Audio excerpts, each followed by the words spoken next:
자, 여기에 조금 틀릴 겁니다. 여러분들 PPT하고 조금 바뀌었는데 제가 좀 더 구체적으로 좀 더 설명을 드리려고 그래요. 왜냐면 오늘 아니면 여러분들 이런 거 볼 시간이 없어요. 이거 올려놓을 거예요. 안 찍어도 되나 올려놓을게. 그치?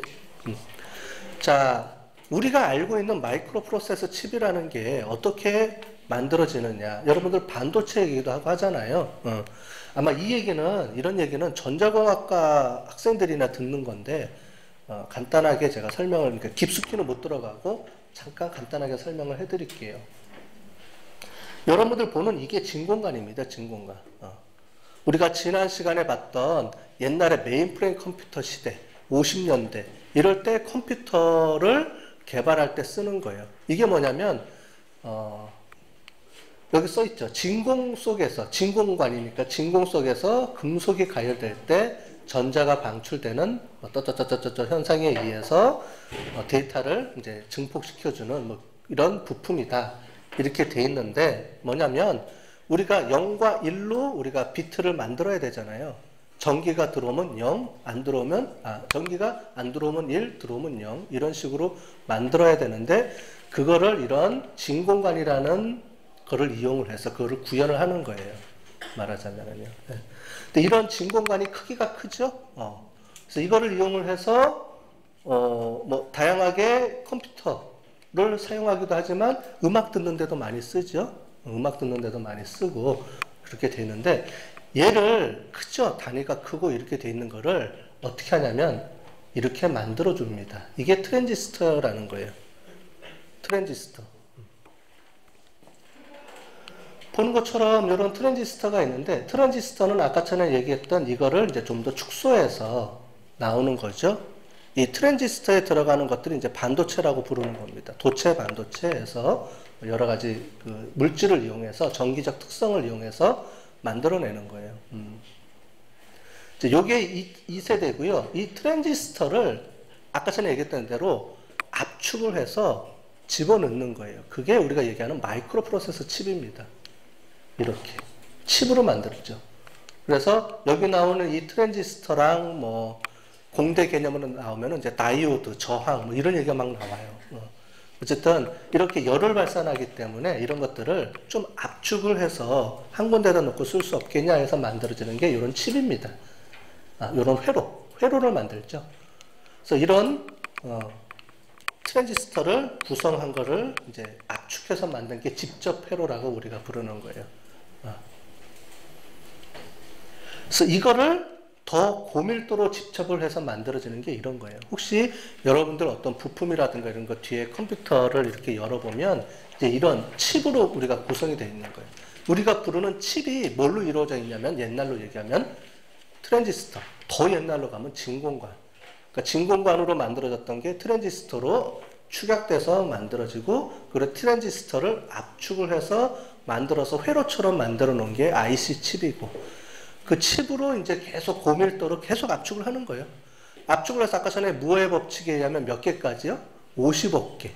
그 회로판 하나에 50억 개의 트랜지스터를 꽂을 수 있도록 그만큼 압축 기술이 돼 있다는 거죠. 그 트랜지스터 하나가 0과 1이에요. 온, 오프예요. 그렇게 보시면 이제 50억 개의 온, 오프를 동시에 처리할 수 있도록 만들어진다는 얘기겠죠. 그렇게 해서 나오는데 이제 그것도 모자라서 어떻게 되느냐. 야, CPU 공간 더 꽂을 데 없으니까 어떻게? 2개 꽂자, 4개 꽂자, 뭐 이런 얘기를 하는 거죠. 듀얼, 쿼터, 뭐 이렇게 얘기 나오죠. 뭐 그런 게 나오는데, 야, 이제 이것도 더 이상 어떻게 확장을 될 수가 없다라는 게 이제 한계까지 온 거예요. 지금 뭐냐면 컴퓨터의 성능을 계속 올려나가는 겁니다. 이거를 뭐라고 부르냐면 스케일업이라고 불러요. 스케일업. 그래서 슈퍼컴퓨터 이런 개념이에요. 슈퍼컴퓨터. 옛날에 메인프레임 컴퓨터, PC 메인프레임 컴퓨터에서 컴퓨터 성능을 계속 확장해야 돼요. 왜냐하면 여러분들 서버 봤죠? 서버라든가 이런 구글 같은 데 보면은 구글에서 여러분들이 계속 거기다가 이제 넣죠. 구글 서치 엔진, 네이버 같은 데 보면은 사람들이 계속 와서 뭐 찾아달라고 계속 넣잖아요. 그럼 빨리빨리 돌아가게 해줘야 되잖아요. 그거를 컴퓨터 한 대에서 해줄 거냐? 이게 스케일업이에요. 컴퓨터 한 대의 성능을 계속 증가시켜서 더 빨리 컴퓨터 한 대를 계속 증가시켜서 성능을 향상시키고 하라는 게 이 개념이죠. 근데 더 이상은 그거를 못하겠다 이거죠, 이제는. 더 이상 그게 한계가 온다. 그래서 방법이 이 스케일러블 방법으로 다른 방법을 취하자고 하는 게 양자 컴퓨터. 양자로 나오는 그런 컴퓨터가 하나가 있고, 또 한 가지 방법으로 나오는 게 있는 게 뭐냐면 스케일업이 아니고 스케일 아웃이에요. 야, 이제 올라가서 더 이상 못 올라가니까, 야, 한 대 있는 거를 두 대를 뭉쳐서 한 대처럼 쓰자. 이런 개념. 자, 컴퓨터 세 대를 묶어서 한 대처럼 쓰자. 이거예요. 자, 옛날처럼 따로따로 돌아가는 게 아니고요. 따로따로 돌아가는 게 아니고 세 개를 한 사람처럼 생각하는 거예요. 여러분들 보면은 몸이 세 개인데 머리는 하나. 이런 개념? 말이 좀 표현이 좀 그런가요? 이해되셨어요? 왜냐하면 이 머리를 두 개를 이 듀얼 컴퓨터의 문제는 뭐냐면 이런 거예요. 우리 두 개다가 머리가 두 개잖아요. 자, 일을 하는 거예요. 일을 하는데 잠깐 앞에 보시면 자, 이제 이거를 읽어야 돼요. 이게 책이에요. 이 책을 읽어야 돼요. 그러면 제가 CPU 하나, CPU 두 개예요. 그럼 둘이 일을 처리하는데 읽다가 다 읽었어. 근데 나는 덜 읽었어. 그럼 얘를 넘길 수 있어요? 못 넘겨요? 못 넘기죠. 왜냐면 나도 다 읽어야 돼, 이 책을. 그래야지 뒤에 거 작업을 처리할 수 있잖아요. 그러니까 머리가 두 개라고 해서 속도가 빨라지는 개념이 아니에요. 그래서 스케일업이라 그래서 올라가는데 이런 식으로 가는 건 한계가 있는 거죠. 그래서 어떻게 하냐면 우리 둘이 합체. 그래서 한 몸처럼 몸은 두 개지만 한 사람처럼 만들어주는 거예요. 이런 걸 이제 병렬 시스템, 가상화 이런 개념으로 이제 만들어지는 거거든요. 그래서 더 이상 할 수 있는 데까지 간다. 그렇게 해서 만들어내는 게 최대한 퍼포먼스를 내는 게 슈퍼컴퓨터들. 그건 도저히 성능이 최대까지 끌어올린 거죠.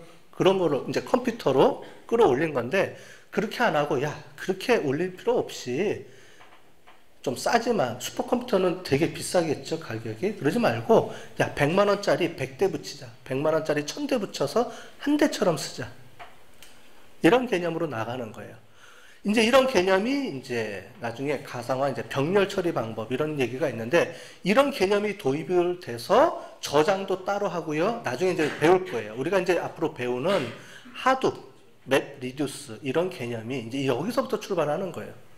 구글이 슈퍼컴퓨터를 안 쓰면서도 전 세계에 있는 수천 대 또는 수천 대의 컴퓨터를 이용을 해서 빨리 처리할 수 있는 개념을 만들어낸 거예요. 그게 하둡 시스템이에요. 하둡에 있는 데이터 저장 시스템, 또 그거를 처리하는 시스템이 맵 리듀스라는 방법을 이용해서 그걸 처리를 해버리는 거예요. 이렇게. 나중에 이제 그거는 다음 주에, 우리 중간고사 끝나고 설명을 해드릴 거예요. 이해되셨죠? 그런 개념으로 만들어진 거예요. 그래서 그렇게 처리가 가능하기 때문에 지금 이렇게 빅데이터처럼 저장 공간도 이렇게 무한 확장할 수 있게 만들어질 수 있었던 거예요. 왜냐하면 스케일업만 계속 가게 되면 한계가 있다는 거예요. 더 이상. 그래서 그거를 스케일 아웃 방법으로 이제 나가는 방법으로 지금 움직이고 있습니다.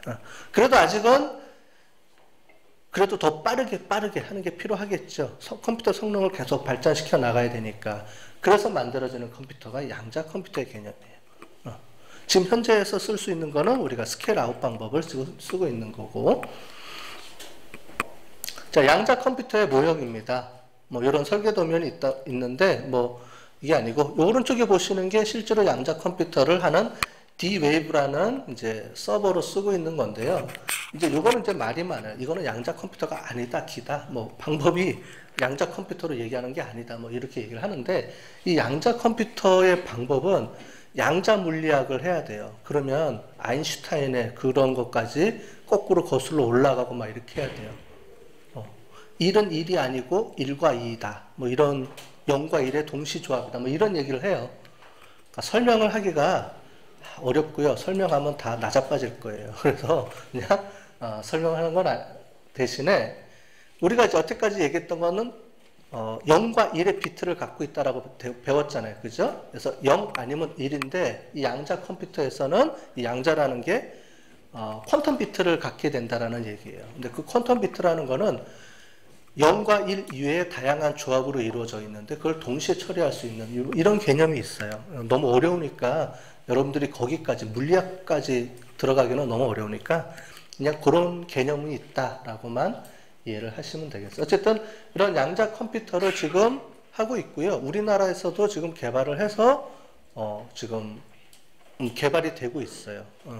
개발이 되고 있고 뭐 IBM 이런 구글 이런 데서는 당연히 양자 컴퓨터를 개발하기 위해서 계속 노력하고 있고요. 어느 정도는 만들어져 있어요. 만들어져 있는데 이제 양자 컴퓨터에 동시 처리하는 비트수 가지고 막 하는 거예요.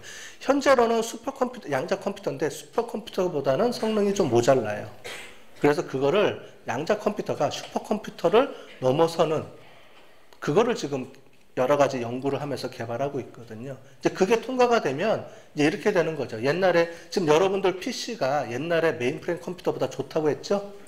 이제 슈퍼컴퓨터보다 여러분들 PC가 더 좋아지는 시대가 오게 될 거예요. 양자 컴퓨터가 이제 보편화되고 상용화되면.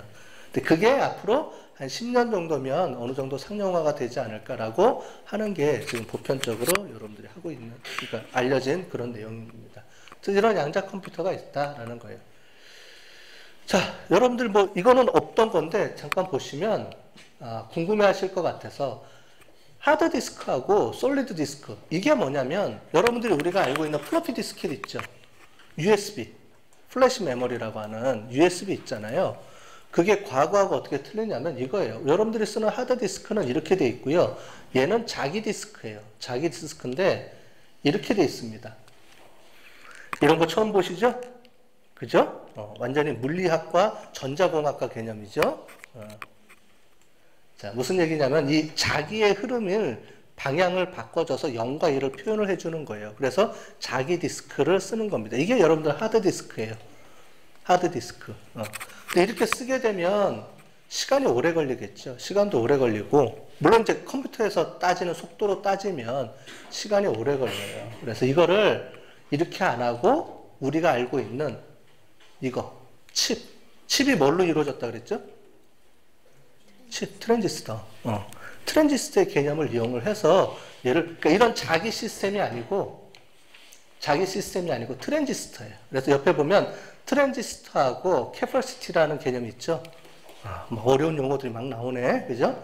이런 개념으로 돼 있어서 얘에다가 데이터를 이렇게 저장하는 거예요. 이게 이제 메모리라고 부르는 겁니다. 우리가 알고 있는 반도체 칩 메모리. 그게 우리가 쓰고 있는 USB랑 또는 SSD라고 요즘 많이 나오죠. 빠른 하드디스크를 우리가 SSD라고 얘기하잖아요.